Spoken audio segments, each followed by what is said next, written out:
महाराष्ट्र में महायुति यानी एनडीए की सरकार बनने के बाद से लगातार वहां खटपट की खबरें आ रही हैं। लगातार ये कहा जा रहा है कि कभी एकनाथ शिंदे नाराज हो जाते हैं, कभी अजीत पवार नाराज हो जाते हैं। खबरें ये भी आई कि फडणवीस से दोनों नाराज हैं। खबरें ये भी आई कि पार्टी के जो यानी बीजेपी के ही कई नेता विधायक फडणवीस के कई फैसलों से नाराज हैं। यानी कहा तो ये जा रहा था कि महाराष्ट्र में जब महायुति की सरकार बनी तो अब ये सरकार बहुत अच्छी तरह से चलेगी, चुनकर आई है, अच्छे बहुमत के साथ आई है। यहाँ तक कि फडणवीस ने जब सीएम पद की शपथ ली उसके बाद उन्होंने ये भी कहा कि भले ही डिप्टी सीएम बनाए गए हैं लेकिन सभी तीनों मिलकर काम करेंगे, कोई ऊपर नीचे का पद नहीं है, तीनों एकजुट होकर काम करेंगे। लेकिन जब से फडणवीस ने सीएम की कुर्सी संभाली है उसके बाद से उनके कई फैसले इस तरफ इशारा कर रहे हैं कि वो अपनी मनमानी करते हैं और वो किसी की सुनते नहीं। और इसी के चलते बार बार कभी अजीत पवार कभी शिंदे ये नाराज होते दिखाई देते हैं और अब एक बार फिर ऐसी खबरें आना शुरू हो गई हैं। लेकिन इस बार कहानी थोड़ी अलग है। फडणवीस से नाराजगी चली रही है लेकिन इन सबके बीच में अब अजीत और शिंदे के बीच की खटास खुलकर सामने आ गई और खटास इतनी ज्यादा बढ़ गई कि गृह मंत्री अमित शाह को बीच बचाव के लिए उतरना पड़ा। तो सवाल ये है अविनाश जी कि जो बीच बचाव करने के लिए अमित शाह पहुंचे, क्या उसका कोई फायदा मिलता दिखाई दे रहा है? क्या अमित शाह जो त्रिकोणीय सरकार चल रही है वहां पर तीन दलों के गठबंधन से जो सरकार चल रही है, क्या उस सरकार को आगे 5 साल तक चलाने में कामयाब हो पाएगी एनडीए बीजेपी? जहाँ तक तो सरकार की बात है, क्योंकि सरकार के पास में बहुत ज़बरदस्त बहुमत है, बीजेपी अकेले ही बहुमत के काफ़ी करीब है, लेकिन जो मैंडेट मिला है वो गठबंधन को मिला है। ऐसे में जाहिर सी बात है बीजेपी के ऊपर सहयोगियों को साथ लेकर चलने का दबाव तो पहले से ही है।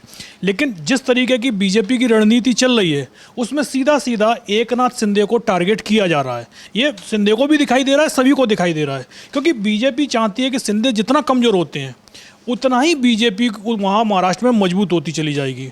इसलिए बीजेपी के टारगेट पर एकनाथ शिंदे, क्योंकि जो वोट अजीत पवार का है वो वोट बीजेपी के पाले में कभी भी नहीं आ सकता। तो इसीलिए अजीत पवार के साथ में दूसरा एकनाथ शिंदे का कहना है कि अजीत दादा पवार जो हैं उनके देवेंद्र फडणवीस से अच्छे संबंध हैं और इसका नुकसान शिवसेना को हो रहा है।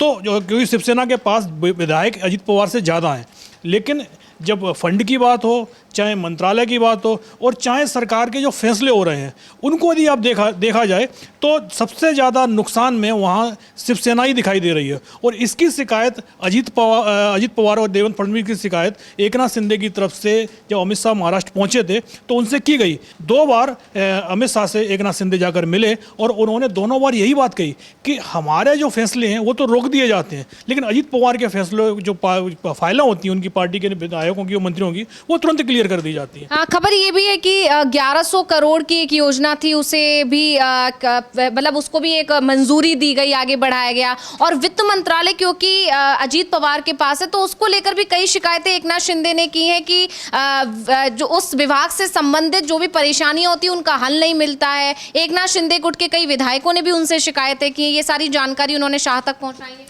हाँ बिल्कुल, देखो जब एकनाथ शिंदे शिवसेना में उद्धव ठाकरे की शिवसेना में थे, उद्धव ठाकरे जिस समय सीएम थे, और जब एकनाथ शिंदे ने अब उद्धव ठाकरे के खिलाफ बगावत की थी तो उन्होंने यही चीज़ बोली थी कि जो वित्त मंत्री उस समय के क्योंकि उद्धव ठाकरे की सरकार में भी अजीत पवार ही वित्त मंत्री थे, और उनका कहना यही था कि अजीत पवार अपने जो एनसीपी के जो विधायक हैं और मंत्री हैं उनके विभागों को और उनके क्षेत्रों को तो फंड दे देते हैं, लेकिन शिवसेना के जो विधायक और मंत्री हैं उनके हिस्से में फंड बहुत कम आता है, विधायकों को तो बिल्कुल भी नहीं मिल पाता है। और जो मंत्री जिस विभाग में शिवसेना का है उस विभाग को भी कम फंड दिया जाता है वित्त मंत्रालय की तरफ से, जबकि हमारा सीएम है उद्धव ठाकरे शिवसेना के ही नेता थे। और अब आज हालत तो ये हो गई है कि अजीत पवार तो फिर वित्त मंत्री हैं, सीएम पद भी शिवसेना के पास में नहीं है, सीएम बीजेपी का है, यानी शिवसेना और भी कमजोर हो गई है। और वही आरोप एकनाथ शिंदे ने उद्धव ठाकरे के समय पर लगाए थे, वही आरोप इस समय वो फिर लगा रहे हैं। तो क्या एकनाथ शिंदे जो उद्धव ठाकरे की सरकार के समय जो बगावत की थी, क्या उस राह पर इस बार चल पाएंगे? सबसे बड़ा सवाल तो यही खड़ा हो रहा है। बिल्कुल एक सबसे बड़ा सवाल खड़ा हो रहा है कि एकनाथ शिंदे की नाराजगी अभी भी कायम है। जिन चीजों को लेकर वो पहले नाराज थे उन्हीं चीजों को लेकर वो अब नाराज हैं और निशाने पर अजीत पवार ही हैं। यहाँ तक कि आपको याद होगा अविनाश जी, जब एक अजीत पवार के साथ गठबंधन कर रही थी बीजेपी, तो उस वक्त भी एकनाथ शिंदे ने और उनकी पूरी पार्टी ने, जो उनके साथ जो विधायक आए थे, उनके गुट के जो नेता थे, उन्होंने खुलकर इस बात का विरोध किया था। वो किसी भी बात के लिए राजी नहीं थे क्योंकि उनका ये कहना था कि एनसीपी से गठबंधन के चलते ही उन्होंने उद्धव ठाकरे का साथ छोड़ा था। तो ऐसे में अब वही लोग इधर भी आएंगे तो उनके लिए काम करना मुश्किल हो जाएगा। लेकिन बड़ी बात यहां पर यह है अविनाश जी की एक तरफ तो ये कहा जा रहा है कि देवेंद्र फडणवीस और अजीत पवार के संबंध बहुत अच्छे हैं, बहुत गहरी दोस्ती है, इसका फायदा अजीत पवार को मिलता है क्योंकि अजीत पवार ने जो चाहे विभाग उनको दिए गए। वित्त मंत्रालय वो चाहते थे उन्हें मिला, जबकि एकनाथ शिंदे गृह मंत्रालय चाहते थे उन्हें नहीं मिला।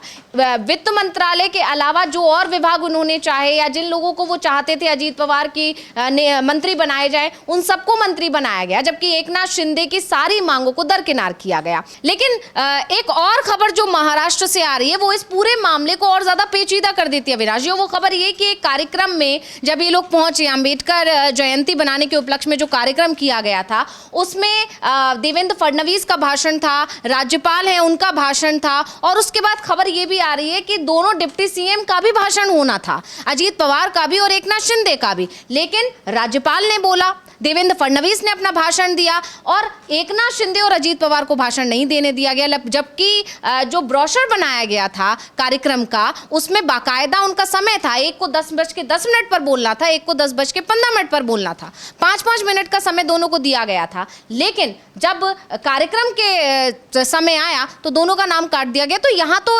स्थितियां और ज्यादा पेचीदा दिखाई दे रही हैं। एक तरफ कहा जा रहा है अजीत पवार को तवज्जो मिल रही है, लेकिन ये खबर बताती है कि दोनों को ही दरकिनार किया जा रहा है। ये सब क्या चल रहा है? हाँ बिल्कुल, जो मुख्य कार्यक्रम था दीक्षा भूमि में कार्यक्रम हुआ था और उस कार्यक्रम में देवेंद्र फडणवीस का बयान हुआ, भाषण हुआ और उसके बाद जो राज्यपाल हैं उनका भाषण होता है और उसके बाद कार्यक्रम खत्म कर दिया जाता है। तो अजीत पवार तो तुरंत उठकर चले गए थे। जाहिर सी बात है कि अजीत पवार के पास में इसकी सूचना हो रही होगी कि जो उनका जो भाषण होना था अब नहीं होगा। पहले जो 5 मिनट जो आप बता रही हैं कि 10:10 पर उनको भाषण देना था, 5 मिनट का समय उनको अलॉट किया गया था और 5 ही मिनट का समय एकनाथ शिंदे को अलॉट किया गया था। लेकिन एकनाथ शिंदे को इसकी जानकारी नहीं दी गई। वो जैसे ही कार्यक्रम खत्म हुआ उन्होंने तुरंत ही जो अधिकारी थे उनसे सवाल जवाब करना शुरू किया कि हमारा भाषण क्यों नहीं कराया गया। तो उनको बताया गया कि आपका नाम तो उसकी लिस्ट में ही नहीं था। तो उन्होंने कहा कि भाई आप वो ब्रोशर दिखाइएगा कि जिसमें हमारा नाम नहीं है, क्योंकि हमारे पास जो ब्रोशर आया है उसमें हमारा नाम है कि हमको 10:15 पर बोलना है। लेकिन आपके पास कौन सा ब्रोशर आ गया? तब उनको बताया गया कि रात के समय पर कार्यक्रम में संशोधन हुआ है, आपको सूचना नहीं दी गई। यही सबसे बड़ी बात है कि भाई डिप्टी सीएम को सूचना दी नहीं मिल रही है और उसी के कार्यक्रम में फेरबदल हो गया है। तो जाहिर सी बात है ये कमियां कहां पर हैं कि जाहिर सी बात है जो कार्यक्रम में फेरबदल हुआ है वो सीएम के कहने पर ही हुआ है और सीएम ने एक डिप्टी सीएम को तो बता दिया लेकिन दूसरे डिप्टी सीएम को नहीं बताया। तो अब एकनाथ शिंदे, क्योंकि अब देवेंद्र फडणवीस पर तो ज़्यादा आरोप नहीं लगा सकते, अब वो ये कह रहे हैं कि किस अधिकारी ने यह कार्यक्रम बदला है। जाहिर सी बात है किसी अधिकारी में ताकत नहीं है। इस कार्यक्रम को बदलने के लिए सीधा मुख्यमंत्री की तरफ से आदेश आए होंगे और जाहिर उसके बाद से एकनाथ शिंदे से सवाल भी किए गए। लेकिन जाहिर सी बात है वो ये तो बोल ही नहीं सकते कि भाई हम सरकार से नाराज़ हैं, क्योंकि उनकी मजबूरी है। क्योंकि सरकार से नाराज़ हैं तो आपको दूसरा सवाल यही होगा कि आप कब मंत्री पद छोड़ रहे हैं। तो इसीलिए वो अपनी नाराज़गी तो छुपाने की कोशिश कर रहे हैं और पूरा का पूरा जो आरोप है वो वहाँ के जो अधिकारियों पर डालने की कोशिश कर रहे हैं। लेकिन ये तो क्लियर हो गया है कि बीजेपी एकनाथ शिंदे को पूरी तरीके से किनारे लगा रही है। उल्टा जब अधिकारियों ने उनसे पूछा कि क्या आपको इस बात की जानकारी नहीं है, तो इस तरह से यहाँ पर एकनाथ शिंदे की नाराजगी और ज्यादा खुलकर आई और वो सीधा जब अपने आवास पर पहुंचे तो उन्होंने एक प्रेस कॉन्फ्रेंस आयोजित की। लेकिन जब उनसे सवाल पूछे गए तो उसमें वो यही कहते हुए सुनाई दिए कि किसी भी तरह की कोई नाराजगी नहीं है, सब खुश हैं, सबने खुशी से अंबेडकर जयंती बनाई है। लेकिन अंदर खाने से खबर आ रही है अविनाश जी कि कहीं ना कहीं उनको मनाने की कोशिश की गई और कहीं ना कहीं उन पर शायद दबाव भी बनाया गया, इसीलिए शायद उन्होंने खुलकर अपनी नाराजगी जाहिर नहीं की। लेकिन ये सिर्फ एक ही मामला नहीं है, इसके अलावा एक और मामला देखने में मिला है। जब रायगढ़ अमित शाह पहुंचे और अमित शाह आप जानते हैं रायगढ़ में अभी पालक मंत्री को लेकर कितना विवाद छिड़ा हुआ है। लेकिन ये सिर्फ एक ही मामला नहीं है, एक और मामला भी अभी लगातार सुर्खियों में बना हुआ है जब रायगढ़ अमित शाह पहुंचे। और आप जानते हैं रायगढ़ में अभी किस तरह से पालक मंत्री को लेकर विवाद छिड़ा हुआ है। इस विवाद के बीच में अमित शाह का एनसीपी नेता के घर जाकर डिनर करना, सुनील तटकरे जो हैं उनके घर जाकर डिनर करना, इसने भी शिवसेना के नेताओं को नाराज कर दिया है। क्या कुछ जानकारी है आपके पास? हाँ बिल्कुल, जिस तरीके से अमित शाह रायगढ़ पहुंचे और एनसीपी के जो प्रदेश अध्यक्ष हैं सुनील तटकरे, उनके बुलावे पर वो उनके घर पहुंचते हैं और डिनर करते हैं, तो जाहिर सी बात है कि जिस जगह विवाद चल रहा है वहाँ अमित शाह का जाना एनसीपी नेता के घर एक तरीके से ये बता रहा है कि भाई बीजेपी इस समय अजित पवार को नाराज नहीं कर सकती, भले ही सिंधे नाराज हो जाएं। और ये दिखाई भी दे रहा है कि सिंधे को हर कदम पर दरकिनार किया जा रहा है। जी, तो यहाँ पर जिस तरह से देखा जा रहा है कि महायुति सरकार में खटपट की खबरें हैं और सबसे ज्यादा एकनाथ शिंदे को कमजोर करने की कोशिश की जा रही है, जिसकी बड़ी वजह दो निकल कर आ रही है। पहला तो ये कि विधानसभा चुनाव में एकनाथ शिंदे की वजह से ही महायुति ने इतना अच्छा प्रदर्शन किया, जिससे बीजेपी में टेंशन है, क्योंकि ये माना जा रहा है कि एकनाथ शिंदे का कद जितनी तेजी से बढ़ रहा है उससे एक समय पर वो उद्धव ठाकरे से भी ज्यादा बड़ी चुनौती बीजेपी के लिए बन सकते हैं। दूसरा, क्योंकि आने वाले समय में वीएमसी चुनाव होने हैं और बीजेपी किसी भी कीमत पर नहीं चाहती है कि शिवसेना शिंदे गुट ज्यादा सीटों पर अपना दावा ठोके, और इसीलिए धीरे धीरे एकनाथ शिंदे को साइडलाइन किया जा रहा है और इसीलिए उनकी कई योजनाएं जो उनके कार्यकाल के दौरान शुरू की गई थी उन्हें भी रद्द किया जा रहा है। लेकिन अब देखना यह होगा कि एकनाथ शिंदे अपनी नाराजगी को कब तक दबा के रख पाते हैं या फिर कोई जल्द ही एक बड़ा एक्शन लेते हैं, क्योंकि ये कहा जा रहा है कि उनकी नाराजगी उन्हीं सब मुद्दों पर है जो तब थी जब वो उद्धव सरकार में थे। तो अब देखना होगा कि एकनाथ शिंदे कोई बड़ा एक्शन लेते हैं या नहीं। इस पर हमारी लगातार निगाहें बनी हुई हैं और भी अपडेट जो हम आप तक पहुंचाते रहेंगे। बहुत बहुत धन्यवाद अविनाश जी तमाम जानकारी के लिए। इसी के साथ मुझे यानी अंशिता को दीजिए इजाजत। नमस्कार।